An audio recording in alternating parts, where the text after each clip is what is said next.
All right, I'm going to give it another minute or two. Sometimes we have people come in right about now. And then I'll say a prayer and turn it over to Stacy to introduce our speaker today.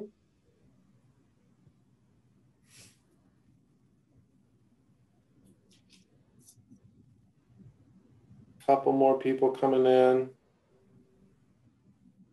So we've got still a few more coming in.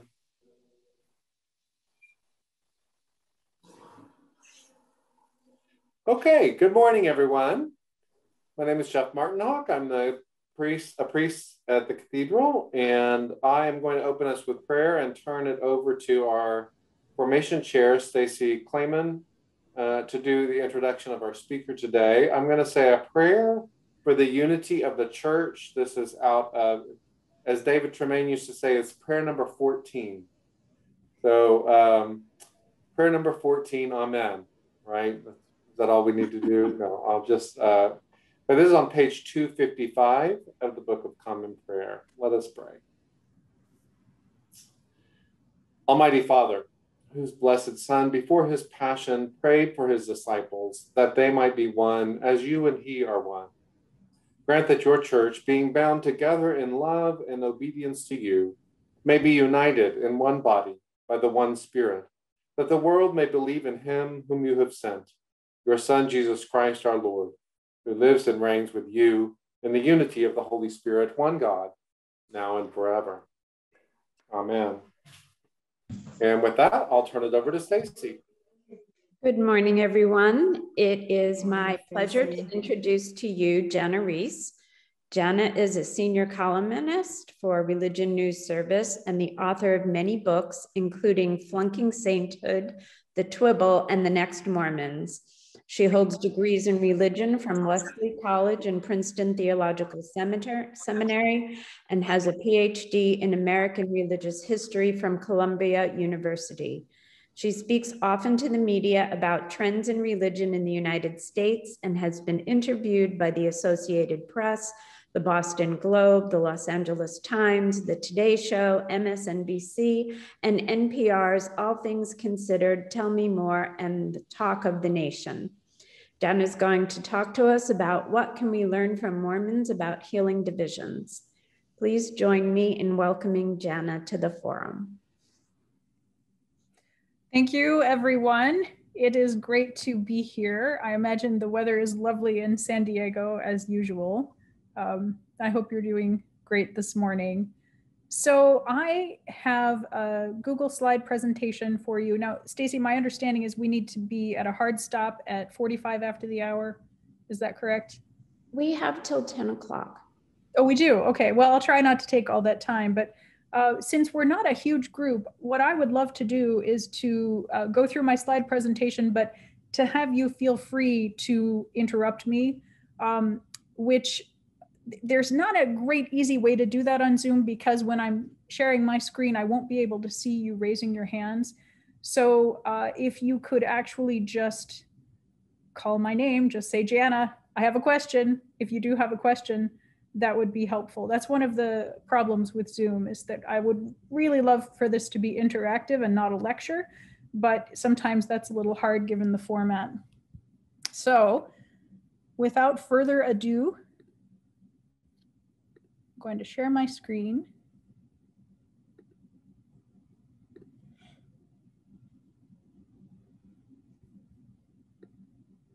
Okay, so we have three basic topics that I've been asked to speak about today, and they do interrelate.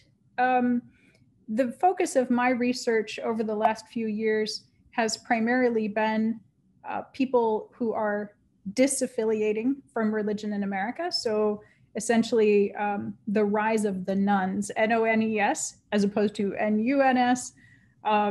Losing our religion is the first part. And then talking about some of the political divides in our country, which are actually related in many ways to the things we'll be talking about in the Losing Our Religion section, because politics turns out to be one of the things that is most divisive in terms of religion in America. And then finally, because I'm a Mormon, what do Mormons have to add to this conversation? So what is a model that we might use to move forward with these political divisions?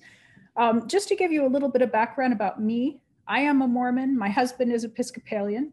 So this is kind of a space that I inhabit a lot. I speak to Episcopal churches pretty frequently, including his, and feel very at home in that community. In fact, a few years ago, his church decided to take a pilgrimage to Turkey. And my husband, who is really introverted, said he couldn't stand the thought of, even with people he cared about, being on a bus and being, on all day as an extrovert. But I really wanted to go. So I went to Turkey with the Episcopalians and he stayed home. It was kind of fun. We had a wonderful, wonderful experience visiting places like Ephesus and Istanbul and Anatolia. All right, so let's get going with losing our religion. I don't mean that as a behavioral model, but just as a topic to discuss.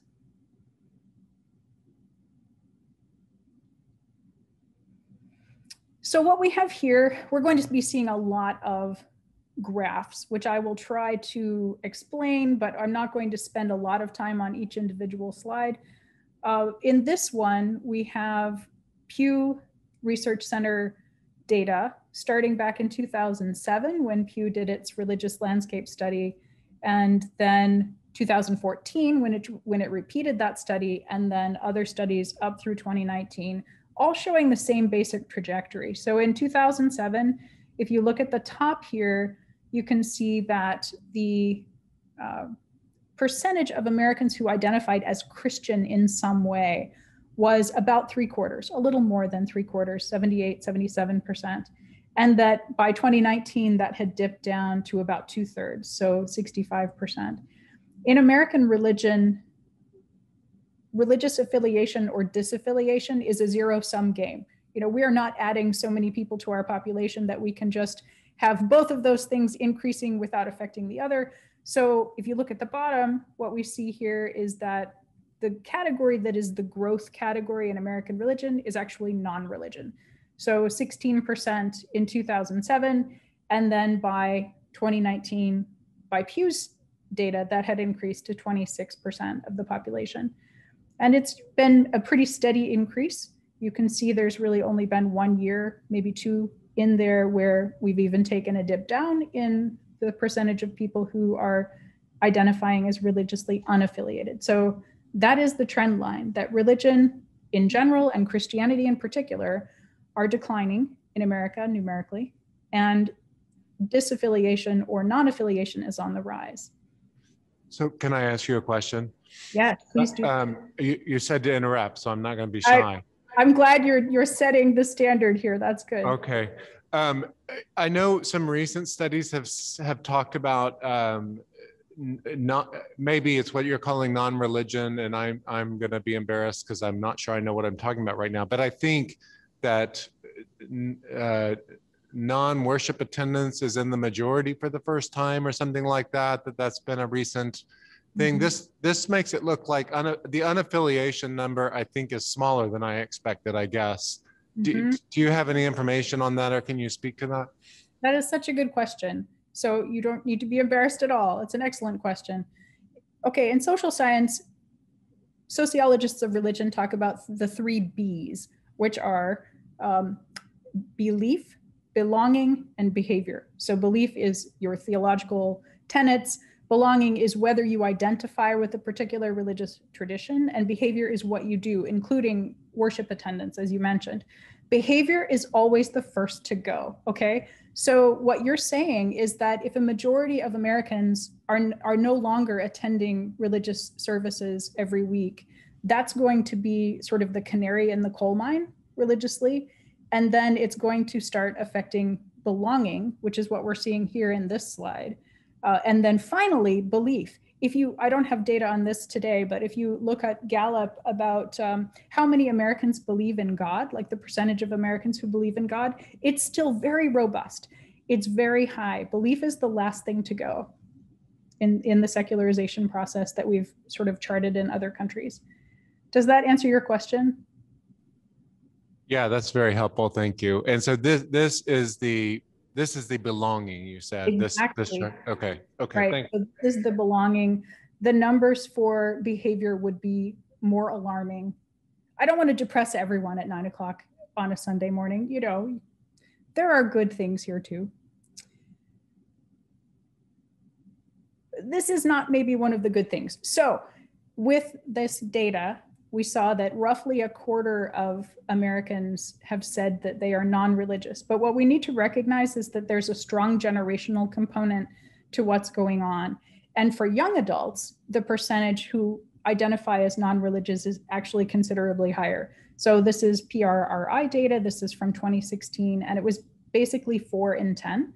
And you can see here from 1986 to 2016, you've basically quadrupled the percentage of young adults who have no religious affiliation.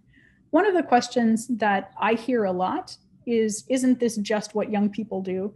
Young people, they're going to go out, they're going to sow their wild oats, they're going to lose religion when they're in their late adolescence or early adulthood, but they're going to come back when they get married and have children of their own. Unfortunately, this does not seem to be true. And it was true for many baby boomers who left religion in the 1960s and 1970s when they were young adults. And many of them did come back in especially the 1980s when we saw a resurgence of religion in America. It does not seem to be happening now. Part of that may be related to the fact that marriage and childbearing are also not happening to the same degree that they did with earlier generations. They're happening later and they're happening less often. Fewer people are getting married, and when they do get married, they're getting married later and they're having fewer children. So if marriage and children were the sort of boomerang things that were bringing people back into religion, that's not happening to the same degree now, and the religious landscape has changed. And just as a sort of longitudinal proof of that, there are some really great long-term studies that have charted young adults from the 1970s to the present, the same population basically every year or every other year, including the American Freshman Survey, the Monitoring the Future Survey for 8th, 10th, and 12th graders. And if you look at that data altogether, this is actually compiled by someone in San Diego, Jean Twenge, who is a psychologist. So, you know, got a little San Diego component there. This is what it looked like for attending religious services. You can see it's the percentage of people, young adults, well, teenagers in this case, who never attend religious services has gone up pretty considerably in this period. And then here we have the percentage who identify as none or no religion on a survey. The only dip of any significance that we're seeing there is among 8th graders. And I'm not sure that that's even been sustained in more recent data. Hi. Is everybody really good and depressed yet? Can I ask a quick questions? Please do. I just want to know, when you say religions affiliation, do you mean Christian only or other religion? This is just a religion in general. So when this question about affiliation is asked, it is a long list. You know, what do you identify with, if any?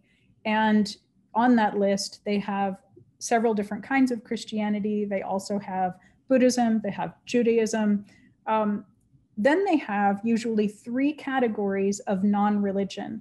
And here those are being aggregated together. So it's atheist, agnostic, or quote, nothing in particular, or NIPs. That actually is the big growth category, is the nothing in particular. Atheism and agnosticism are also increasing, but not nearly at the same rate as simply nothing in particular. Okay.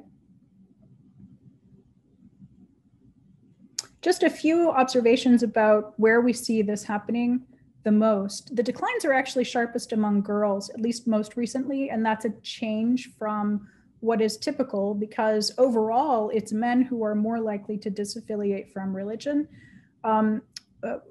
White people are more likely than African Americans to disaffiliate from religion. That is still true. And people of a lower socioeconomic background are more likely to disaffiliate. Interestingly, political conservatism has become pretty wedded with a religious identity in America. And so young people who are politically conservative are a little more likely to stay religious. And then this is kind of what I was saying before, that the declines are very steep for affiliation and for behavior, especially attendance, but not necessarily for belief in God. Young people are still very likely to say that they believe in some kind of higher power. It may not be a traditional or, Orthodox Christian God, but it is certainly there, this idea that some kind of God exists. Any questions about that? Okay. So let's talk about some of the political divisions that we're seeing. This is a list of factors that in multiple studies have been linked to people who leave religion. This does not mean that if you are single, you're going to leave religion, or if you're a guy, you're going to leave religion. Correlation is not causation. It only means that we see this in higher numbers, higher percentages in these groups. So being LGBT or being LGBT allied, which includes support for same-sex marriage, having less orthodox religious beliefs, not surprisingly, correlates strongly with leaving religion. Being single or not being married, being male, having parents who divorced before you were age 18, not completing college, and then not being politically conservative, which is the one that I want to spend a little time talking about. There are other factors that are correlated with leaving religion, including a couple that I find very fascinating, like just a personality that is more open to risk-taking is a person who may be a little more likely to leave religion. People who prize safety, people who prize predictability are a little more likely to stay, personality-wise. I don't have that listed here because I think the jury is still out on that question, but I think it's really interesting. So, to what extent are the divides we're seeing religiously with more people leaving religion related to politics? It's kind of a lot. So, conventional wisdom for political science has taught us that people get more conservative as they get older. Has anyone ever said that to you, that people get more conservative as they get older? Yeah, same. So probably this used to be true politically. It's a little hard to get reliable data stretching back many decades, but it doesn't seem to be happening now. And what is happening is that the margins, the extremes are getting more extreme, and the middle is being hollowed out in American politics.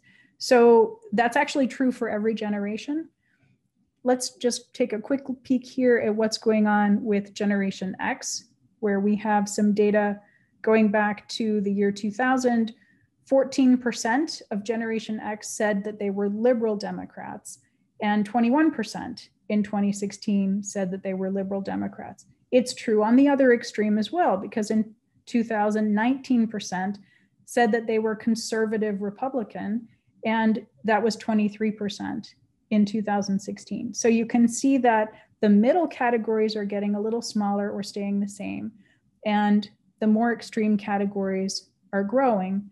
And just to show the point about this not necessarily being related to age, this is what it looks like for the silent generation. It's running a little off my screen, sorry, but we've got the far left is growing. So these are people who are older, born 1928 to 1945, who are getting more liberal. So 10% of this generation said that they were liberal Democrats in 2000, and that became 15% in 2016.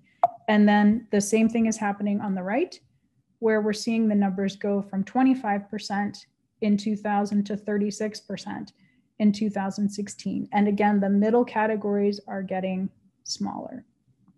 I would like to ask you a question for a moment. And is it true in your lifetimes that you have seen this kind of growth of the extremes on either edge of politics? Do you remember a time when more people seemed to be in the middle politically? Absolutely. I think that's true in California, definitely. Mm-hmm. So that is in keeping with your own impression. Well, We you used to have- the middle has we used shifted. to have cross-filing, and we actually had a governor who was elected in the primary because he ran on both tickets, and it happened to be Earl Warren. really? He was nominated by both the Republican and the Democratic Party for governor, and of course won. Wow, when was that? Well, it was obviously before he was appointed to the Supreme Court. So Yeah, but wow, I can't imagine that happening today. no. You know, that would be so very different from the partisan divide that we seem to be inhabiting now. I mean, I'm 51, and I remember growing up, my mother voted for both parties. That was normal, you know, voting a split ticket. She tended to vote for Republican candidates for our local offices, and she tended to vote for Democratic candidates for national offices, although that wasn't always the case. And she was not alone. You know, you can look back and see a lot of interesting data about split party ticket voting and how much it has declined over time.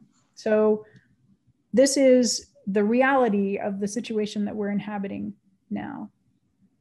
So the old conventional wisdom in poli-sci used to be that your religion would determine your political choices. So whatever you believed would shape your party affiliation, how you voted, and even whether you voted at all. So if you were an evangelical, you know, white evangelical conservative Protestant Christian, you would probably vote against abortion or vote for a candidate who promised to end abortion, et cetera. But what we're finding now is that the arrow of causation also goes the other direction, that your political affiliation is actually cemented first in the life cycle now. So you are probably, as a young adult, not statistically likely to be committed to a religion wholeheartedly, but you are very statistically likely to be committed already to a political party or ideology. More young people are independent than in the past politically in terms of party affiliation. So I don't want to say necessarily that they've already committed to a party, but they've pretty much committed to either right or left and seen that as a binary now. And whether they are conservative or liberal also affects what choices they will make in young adulthood regarding religion. Many young people seem to be turned off by the politicking of the conservative Christian right and have left religion as a result of that. And there's some pretty interesting research on whether that is actually a causal relationship, and it does seem to be. So that's pretty interesting. And one of the sort of watershed political moments is right there in your backyards with Proposition 8 in 2008 in California. That seemed to have an effect politically on many young people. I don't know if you can answer this, but is that shift? Do you know what caused that shift? In other words, like, are churches doing a bad job? Is it because there are fewer kids in churches as they form? Is it because churches are doing a poor job of formation? Is it because the secular society is organized by political partisanship? I mean, what do you know what I'm saying? Mm-hmm. All of the above. I think you've hit upon a couple of very key reasons, and there is no one single smoking gun that we can pinpoint and say, aha, there's the reason. You know, it's not just about politics. It's also about the changing family in the United States. It's also about the liberalization of religion, which has been something that people want. But when you teach people that they don't have to believe that they're going to hell and that God is good, well, you know, they're not going to engage in certain behaviors just because of fear anymore. And some of these numbers reflect the fact that people who would have been kind of on the margins religiously in the past, because they weren't necessarily full-on true believers, but they went because there was a lot of social pressure to do so, and there were social consequences if you didn't. They don't have to anymore. So some of the slide that we're seeing is just reflecting many of those larger changes in society. One thing I don't have time to really point out, but I think is an important point of context is that it's not just religious institutions that are declining, particularly with young people. There are all kinds of institutions that are on the wane, from political parties, which are very worried about their future with young adults, to bowling leagues, to civic institutions of all stripes. Religion is part of this whole kind of individualist thrust, what's happening with religion. What I have here is a pretty interesting Gallup chart stretching back from 1976 to the Obama administration. And what this is tracking is whether people of the opposite party from the one that was in power supported or approved of the actions of that president. So if you look down at the bottom, Jimmy Carter did not have a great approval rating overall. It was only 30% among the opposite party, and it was only 57% in his own party. But that's a 27-point gap. So you can look at that. That's what's going on in 1976. 27-point gap, Johnson administration, 27-point gap, Ford, 31. And look, as you go up through these years, you can see that gap starting to increase. These are not in chronological order, but they kind of almost could be with a very few exceptions. Kennedy, Eisenhower are out of order there, for example. Johnson's out of order. But for the most part, what we see is the partisanship and the divide growing over time. So that by the time we get to President Obama, he only has a 13% approval rate over his 8 years in office. This is aggregated among Republicans. He has an 83% approval rate among Democrats. So that's a gap of 70%. So if you look back to Carter, with a 27% or point gap, and then to Obama, that's a really big change in a relatively short time of 4 decades, basically. Do you think it's gotten better or it's gotten worse with that 70-point gap we saw in the Obama administration? Do you think it's better or worse now? Well, or under Donald Trump? Worse. Worse. Anybody think it got better under Donald Trump? I have no takers.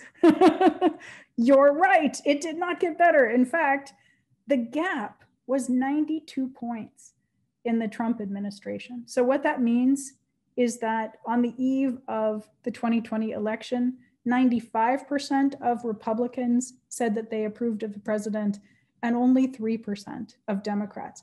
When I saw those numbers in the fall, I thought it was an error. I thought, Gallup has made some terrible mistake here, or there's something in the water, because that is the biggest gap, partisan approval gap we've ever seen in recorded American history. I would say probably it is the most divided America we've seen since about 1859. And maybe I don't have to tell you that things did not go so well starting around 1860, 61, 62, a lot of loss of life because of what America was going through. I feel afraid. I feel like there is a lot at stake right now with the divisions that we're experiencing in our nation. I can laugh about it to a certain point, but then it isn't funny anymore. The divisions are even affecting things that should not be political.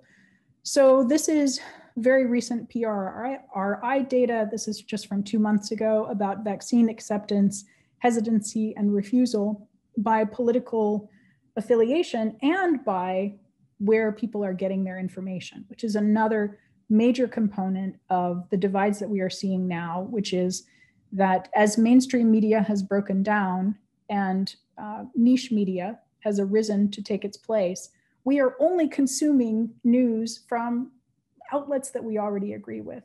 I do it. I don't watch Fox News because I know it's just going to tick me off, and I will have to do a tremendous fact-checking exercise afterwards if I do that. So with vaccine hesitancy, you can see that for Republicans in general, we have about 45% say that they are going to or have already received a vaccine, and 55 total who are either hesitant or refusing. But within that Republican demographic, broken down by where people get their news, you can see that the ones who are utilizing mainstream media outlets, for example, the major broadcast networks, ABC, NBC, CBS would be in this category. They have 58% acceptance rate of vaccines, but that goes down to 32% for those who are consuming far-right news, which was OAN and Newsmax primarily. And then for Democrats, 73% are accepting vaccines, so it's nearly 3/4. This is a huge divide. And the debate over vaccines, the debate over whether people should be mandated to wear masks, it got political very, very quickly. That didn't happen with previous health crises in America to the same degree. I wouldn't say that the AIDS crisis was not political, but not to this degree. One more slide about just what's going on right now. This is Republicans who believe that the 2020 election was stolen and Democrats who believe it was stolen. As you can see, 90% of Democrats either mostly or completely disagree with the statement that the 2020 election was stolen from Donald Trump. By comparison, we have quick 38% who are completely in agreement, 28% who are mostly in agreement that the election was stolen from Donald Trump. That's a major political fault line, major divide.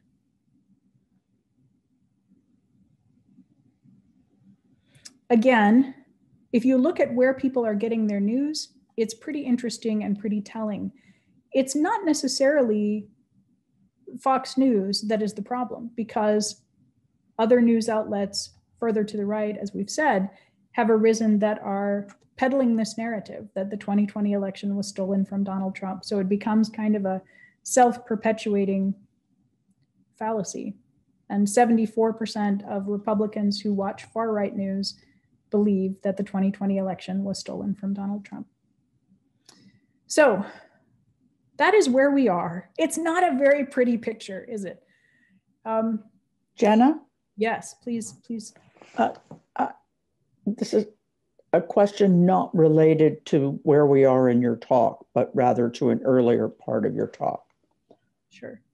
Can you speak to whether or not research has been done on the same 3 Bs with regard to the deaf community?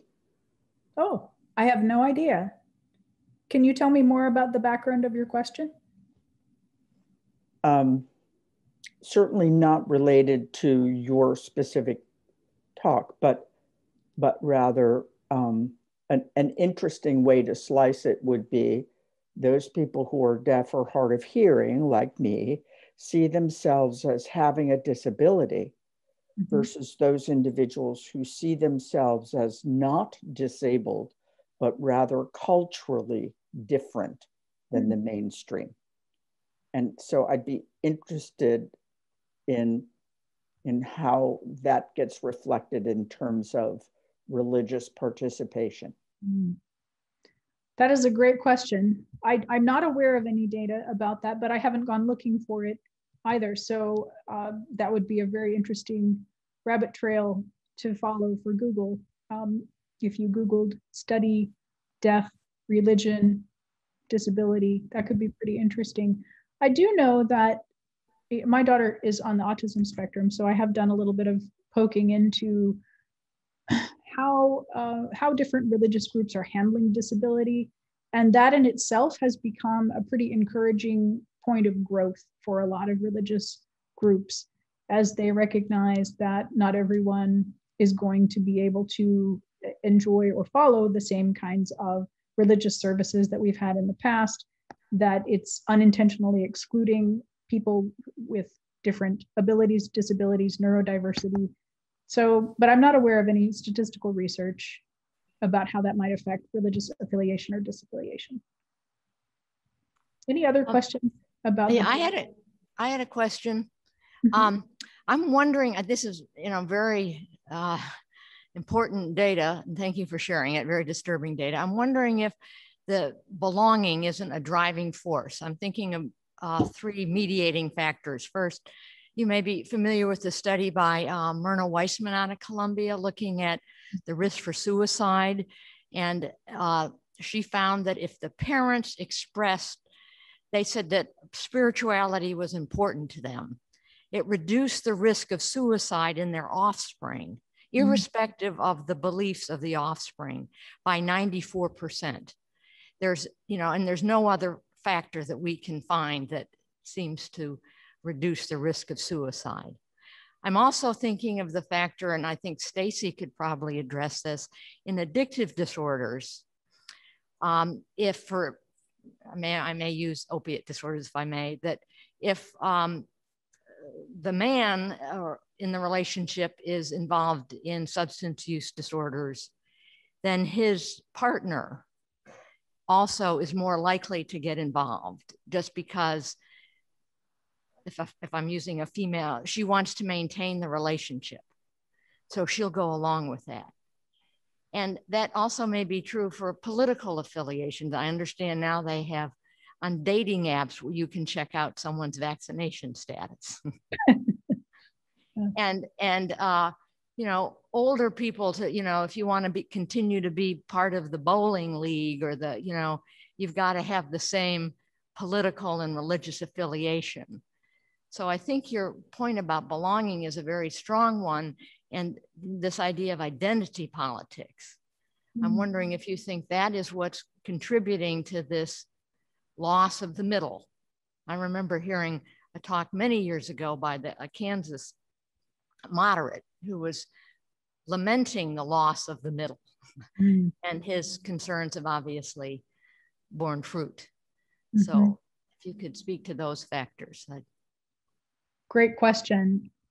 So regarding the first point about religiosity of the parents and mental health of children, there is actually great evidence for religion as a protective factor against suicide for some people.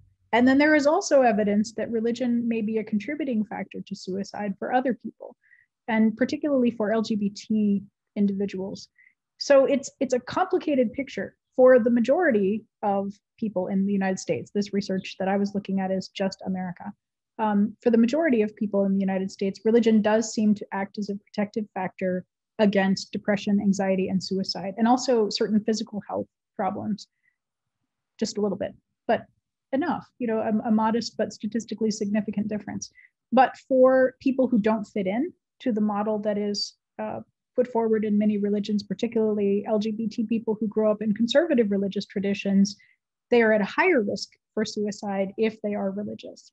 So it's a complicated picture. Just wanted to throw that out there. What was the second part of your question? It was about political divisions. I'm sorry. What's driving it is belonging. So the whether relationship or addiction or political affiliation or community affiliation, those all seem to me expressions of what the need to belong.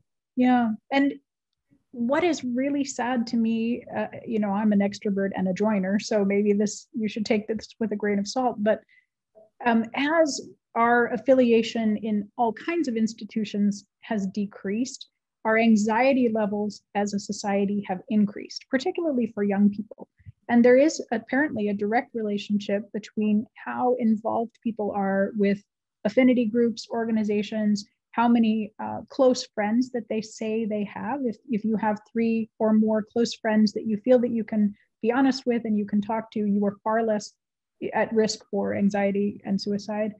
That is tied to our belonging crisis, or that we are kind of just getting into, because people who are more isolated and less connected are more likely to have anxiety in most categories. Okay, so there's definitely a link, and as we get less and less connected socially, I'm concerned that our other divisions will only increase. Yeah, I was just wondering if the girls who were dropping out, was it because their boyfriends were not? That I have no idea. Yeah. Okay. No, that's a great question, but I don't have any data to share on that. Well, let's talk for a moment about this other model. Like I said, I am a Mormon or a Latter-day Saint. And one of the things that is important in understanding Mormon life is that we don't get to choose where we go to church. So I pulled a picture of the San Diego temple here, which is a beautiful temple that many of you have probably seen before. The temple is not where Mormons worship every week. The temple is where we go for special things like weddings. We go for baptism of ancestors. We might go for what's called the endowment ceremony, but it's not the week-to-week thing. The week-to-week thing is the kind of ugly building that you see on the right. That is an ordinary Mormon chapel or meeting house. A lot of them in the United States were constructed in the 1970s and 1980s according to a very familiar utilitarian architectural plan. And that's a pretty good example of what that looks like. That Mormon chapel there on the right, people who live within a certain boundary geographically will be assigned to attend church. It's sort of the old parish model of Catholicism where you don't really get to choose where you go to church, but you go right in your neighborhood. This is my neighborhood. So if you look here, I live in Cincinnati, and I'm part of the Cincinnati ward of the Cincinnati stake of the Church of Jesus Christ of Latter-day Saints. And my ward boundaries are outlined in blue from the Ohio River to the south of us, heading out to the eastern suburbs. And what you see in orange are some of the households of active members of my ward, my congregation. We have a few people who do live outside those boundaries. For example, they might be people who are just temporarily outside the boundaries, people who have a reason to go, people who are maybe having a family crisis and wanted to go to another ward. So it's not totally absolute that everyone goes to church within the boundaries, but unless you get special permission to not do that, you are assigned to go to church where you live. Why is that important? Okay, why is that a big deal? I didn't think it was a big deal until we started to have these tremendous political divisions in our country. And I realized one day that church is the only place in my day-to-day life where I hang out with political conservative Republicans. So most people in my ward were Trump supporters, and that was kind of painful for me because in my mind and in the narrow groups that I hang out with in academia and journalism particularly, there aren't that many Trump supporters. And it's very easy to pillory. It's very easy to not make an effort to try to understand why people make the choices they do politically, or to make grand sweeping assumptions. Well, that's just the way they were raised and they can't change, even though they just can't see that Trump is a hypocrite or whatever it is. You can say, whatever you want about this, but it's painful when you are the political minority in your religious community. So when I talk about a Mormon model, I am not saying that you should become Mormon. I hope you will stay Episcopalian. I love Episcopalians. So you do your thing.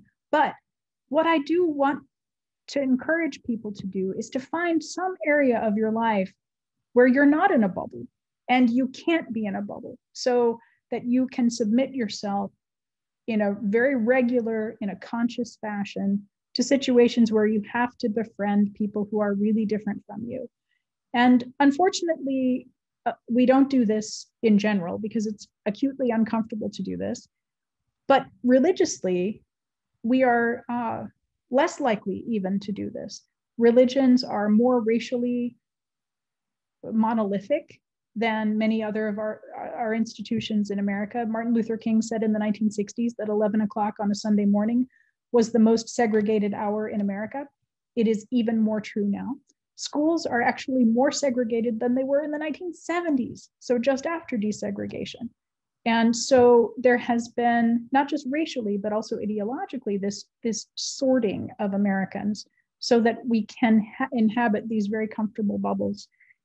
And it's not working well for us to do that. It may feel good in the the short term in the moment. And it's very disastrous for us in terms of community for the long term. So just this week, I had an essay published in this book that was released on Tuesday of this week, How to Heal Our Divides, a Practical Guide. And the reason that I said yes to this, contributing an essay, was that I am really deeply concerned about these political divides. And what I liked about the proposed collection with some of these authors like Diana Butler Bass, Brian McLaren, Patricia Raybon, is that they're looking not only at the problem, but also what's working. What are some of the things that are actually working in American communities to try to heal these political divisions, racial divisions, ideological divisions? This is an excerpt from my essay in the book. And I spoke about how painful it was for me to have my bishop, who is sort of the assigned ecclesiastical leader of my congregation, have a Trump sign in his yard, because this is someone that I really like and respect and have, you know, as you can see from the quote, you know, he's so service oriented. I actually have a different bishop now, but when I wrote this, you know, he's always helping people, going out of their way. And this was just not someone that I was able in any way to generalize about or make blanket statements about his motivations for voting for Trump, because I have to give him the benefit of the doubt, because I know him and respect him, and I have to keep going to church with him because of geography. So I said, I have to sit with that contradiction every Sunday, and I think I emerged from it a better person and a better American for having to do that. So my final slide here is actually a bit of a plug for the book, How to Heal Our Divides. And they also have a podcast, which is totally free, of course, if you don't want to buy the book. And the How to Heal Our Divides podcast is looking at people who are making this a priority, making this kind of healing a priority in our communities, whatever it looks like. In my model, it's just that Mormonism happens to be the space where I don't get to inhabit my bubble, and it's for the better. It's a little painful, can be a little awkward sometimes, but I think it's hugely important that we do that. So that's the book, and that's the podcast, and that is the last slide. Thank you. Thank you, Jana. I do have a question from somebody that is in the chat. Would you please, this might or might not be related, would you please share your thoughts on the progressive perspective of Terry Tempest Williams on the Mormon Church, especially in light of the pushback she has gotten for sharing that perspective? Mm-hmm.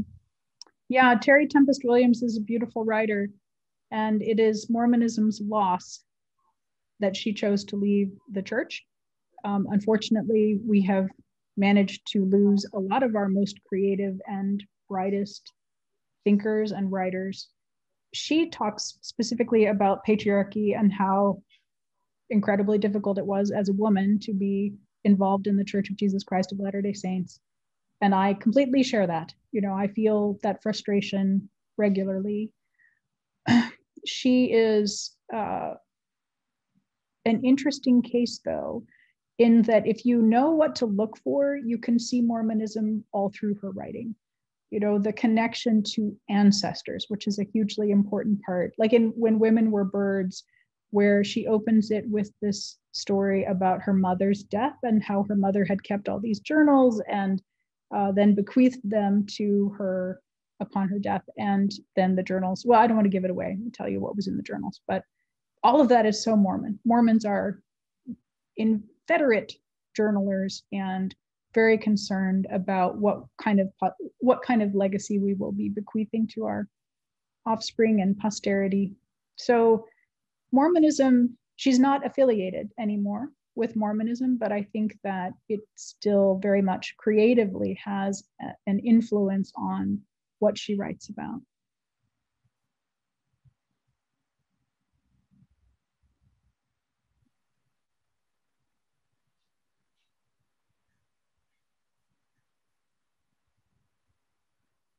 I think that someone is muted.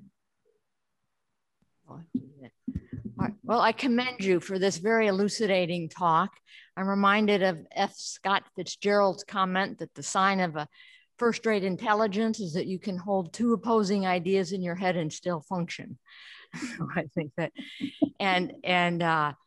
it reminds me of Alyosha's spiritual advisor, who, you know, he wanted to kind of stay in the monastery, but has had such a disruptive family and society, and his advisor told him, you need to get out into the varied society. So I think you're absolutely right.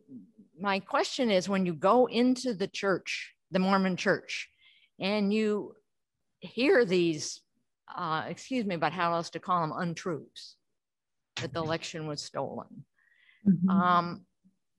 You know, and I've tried to soul search myself on this. I mean, I don't want to be like a Republican congressman and look at atrocious behavior of Trump and then just look the other way. I mean, I just somehow feel obligated to speak out against it and, you know, not be conformed to that world.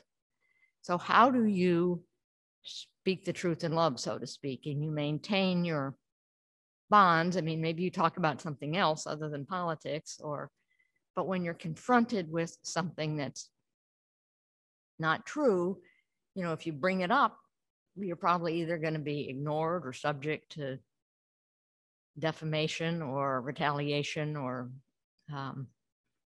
being ostracized. So I'm just, how do you exist peaceably in that context?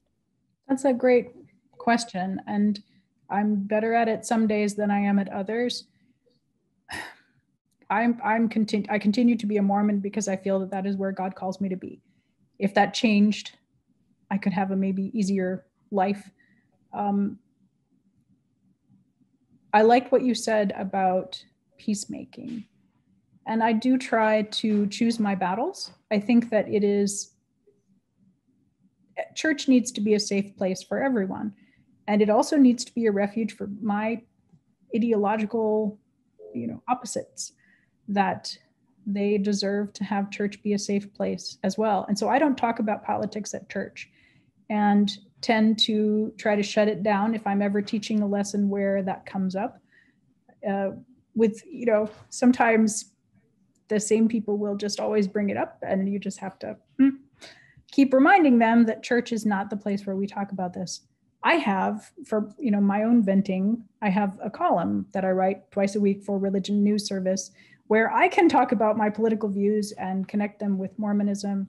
I have a lot of people who read my column and are grateful for it. And there are also a lot of people who either read it and hate it or don't read it and hate it. I think maybe more in the latter category. And it's painful. Sometimes they've said pretty awful things that I can't imagine they would feel comfortable saying to my face if we were sitting in the same pew at church. That's painful.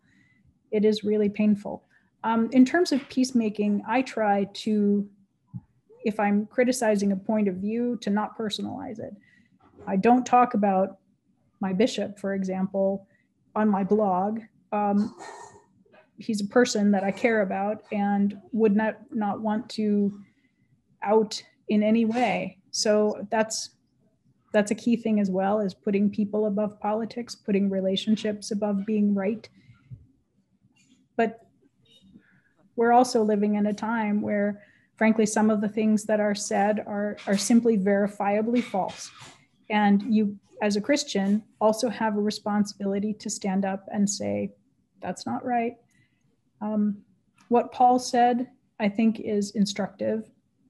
He said, speak the truth in love. And sometimes I tend to get on my high horse and focus on speaking the truth, and I forget about the in love part. Other people might have the opposite effect, where they are wanting to preserve relationships and kind of go along to get along more than, you know, not wanting to make waves, wanting to choose their battles. Paul says we need both of those things. So we speak the truth in love and try to do those simultaneously, which is not easy. Thank you. Well put. Hi, Jana. Yeah, thank you for the talk and thank you for the recommendations that we should practice, sit together with the people who have a different view, especially politically. Now in the church, you're supposed to sacred place, as you say, safe place. But my question is that in church, if we can follow this kind of the practice in the church, it's only the exercise. That's not really a reality, isn't it?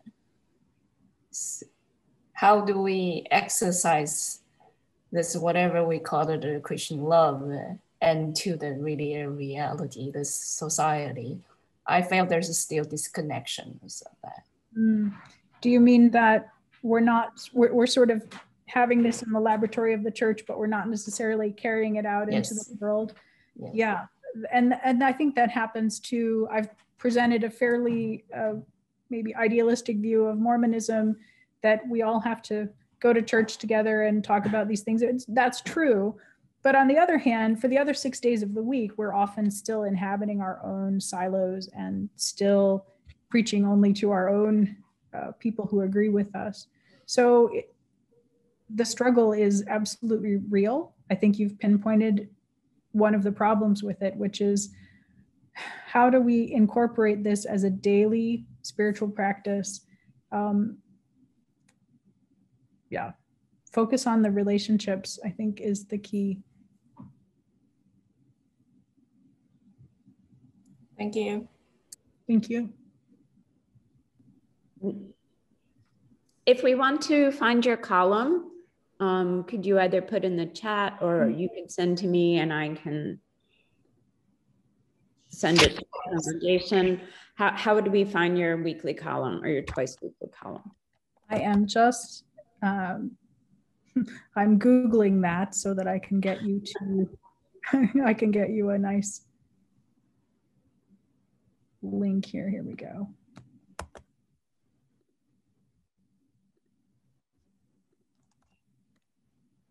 Thank you. You are welcome. Thanks for asking. My column is also picked up in the Salt Lake Tribune, although that probably doesn't get a lot of San Diego readership. Well, we're going to change that. Great. I have one last question. I think we have a minute or two. And I share your, I really appreciate everything you've said today.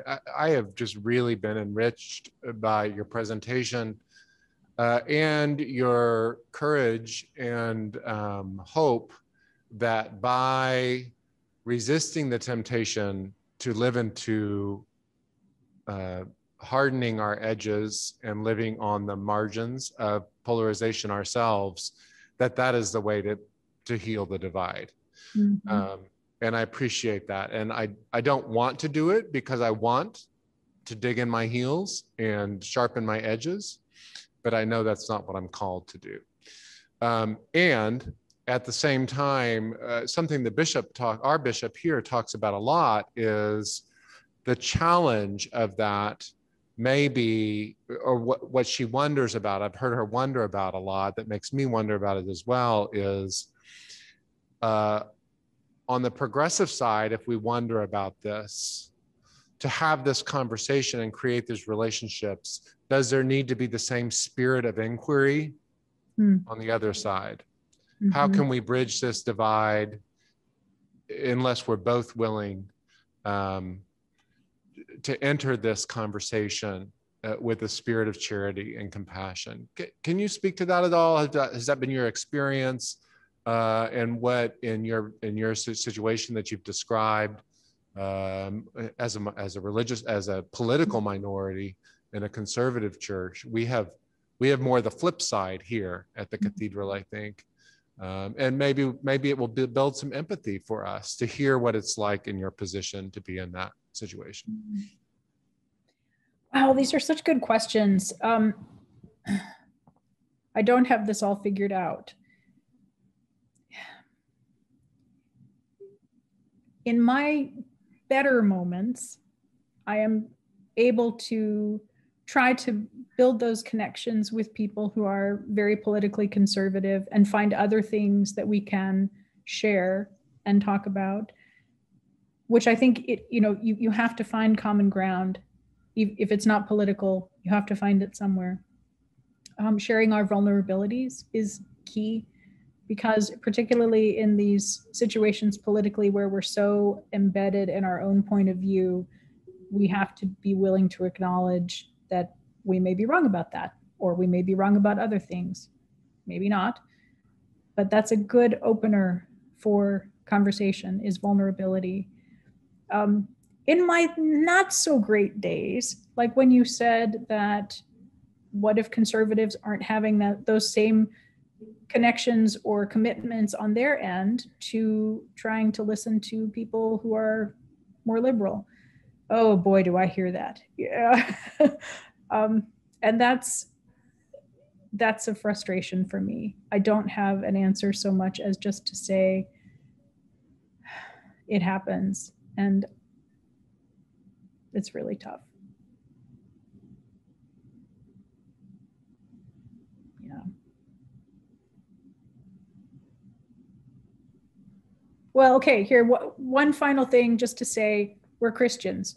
We're called to be salt, we're called to be leaven. And when you're salt and when you're leaven, it doesn't really matter what the others are doing, okay? You've got your job. And I try to focus on that. And even if any overture that I make is not reciprocated, I made it.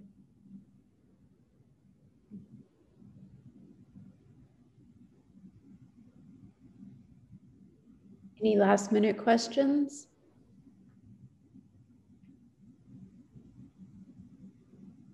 Okay. Jana, thank you so much for this wonderful conversation. We greatly appreciate your taking the time to speak with us this morning. I've greatly enjoyed it, and thanks for your terrific questions today. Thank you.